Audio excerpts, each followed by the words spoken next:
Hi, my name's Dave, I'm a magician. And you are? Rachel. Rachel, pleased to meet you. And you are? Tony. Yeah, you look kind of familiar.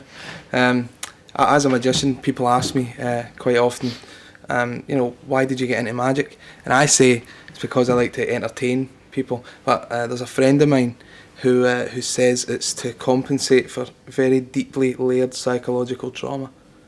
I say he's a friend. He's more of a doctor. But never mind that. Would you like to see a card trick? Notice how everybody's face lights up as soon as mention of a card trick's made. I actually keep my deck right in here. I just find it's handy that way. Here we go. Let's shuffle deck. Do you play cards, Rachel? Sometimes. Sometimes. How about you? Game of cards occasionally. again. Do you ever play poker? Yep. Tell me, what would be a good card, do you think, to receive in a hand of poker? An ace. An ace. Okay. Then I will try and locate one of the aces. Alright. Here we go. Alright. I think the first one is about 33 cards down. Well, let me see. Oh.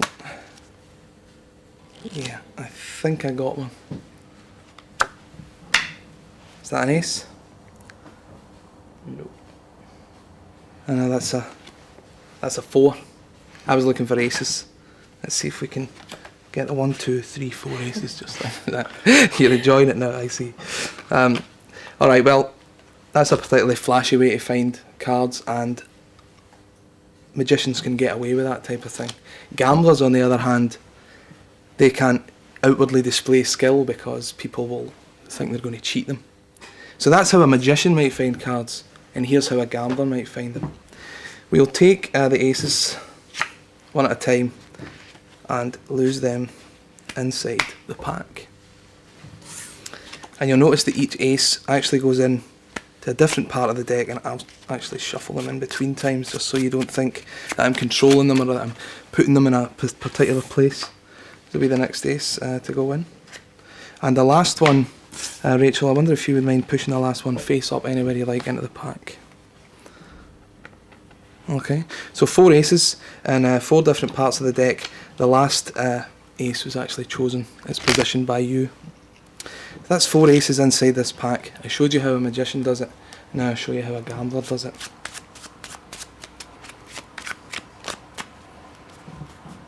Let's see here.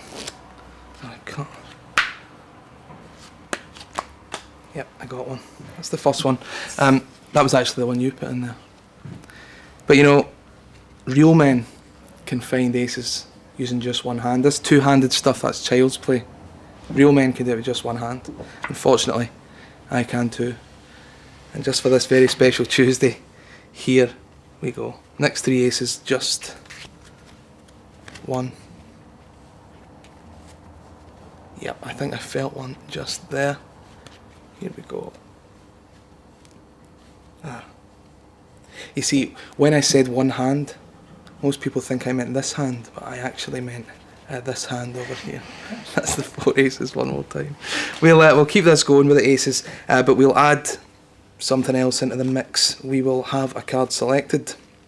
Tony, if you could just say stop as I run my thumb down the pack. Stop. Right here? Yep. Take a look at the card that you stopped on and commit it to memory. And I wonder if you wouldn't mind signing it also across the face.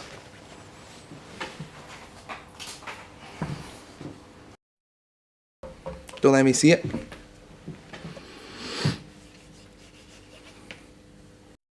Okay, and you can hand that back to me. I'm going to push your signed card back into the centre of the pack, and we can give them a little mix. So this time I'm going to cut the aces in one more time, but as well as finding the 4 aces, I also have to find a selected card. That's 5 cards in one routine, and you'll notice of course that I'm cutting them in face up, which will make it much more difficult to find them. You agree? You do. It would actually make it much more easy because they're face up in a face down deck. I would just have to look through and spot them. Let's see. What would make it more difficult is if I turned half the cards face up, just like so. Face up cards and face down cards weave together inside the pack. The aces were face up to start with, but I don't know if they've went face up or face down. From a face up, face down deck, and I'll show you just quickly that we have face up cards, face down cards, and cards going every which way. Now I have to find the aces plus your signed card. Your signed card. Snap my fingers like so, and when I spread the deck, every card goes back round the same way. Every single card, but the 1, 2, 3, 4 aces.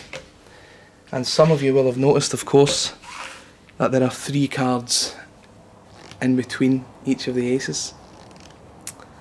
And these 3 cards are the Jack of Hearts, the Jack of Clubs, and the Jack of Diamonds, which tells me that you picked the Jack of Spades. Interestingly enough, the Jack of Spades is no longer in the pack because I actually placed it right here in my inside pocket. Thank you very much. Did you know that there are some cards in the deck that can actually change places with other cards? There are. The 4 Jacks. And here they are here. I'm going to show you through the deck though, because I've done this trick before and people have said you're using more than 4 Jacks. So there's the 4 Jacks, and you can see that there are no more Jacks in the deck. Okay. I'm going to lay these 4 Jacks out on a row on the table. Just the first one. Second one there. Third and fourth. Okay. And I ask you to reach in there and select a card for me. Good choice. And I'd like you to sign your name across the face of it if you don't mind. I will look away.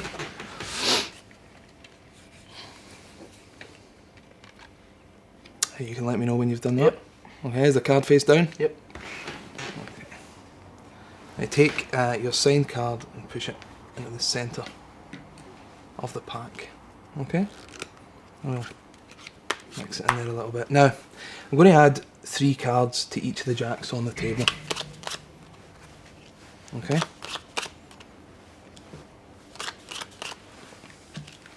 Let me just tidy that up a little bit. 2, 3, okay. And then each Jack gets placed in among 3 indifferent cards. And we can sort of mix them in there a little. Like so. And this Jack gets mixed in among its indifferent cards. And this one among its indifferent cards. Like so. And the last one gets mixed into its indifferent cards. And this packet here will actually be a leader packet. It'll go here. So we take 1 Jack and 3 indifferent cards, and when I snap my fingers just like so, one of the Jacks changes places with another card. See? No Jacks. Second pile. Snap, and one of the Jacks leaves. Third pile now. Just a snap. And again, no Jacks. You see the 3 Jacks from each of those piles change places with the 3 indifferent cards in this pile, giving me 4 Jacks up in the leader pile. Eh? Now, I didn't notice a signed card in among that, so presumably your card is still somewhere inside the deck. Yep. Let's see if we can get the Jacks to do their thing one last time. Watch carefully. Face down deck, face up Jacks. 1, 2, 3. I get 1 face down card among the Jacks and 1 face up Jack in the deck. And presumably this is the exact position where your signed card was just a moment before it left my hands and changed places with your signed selection. Thank you very much.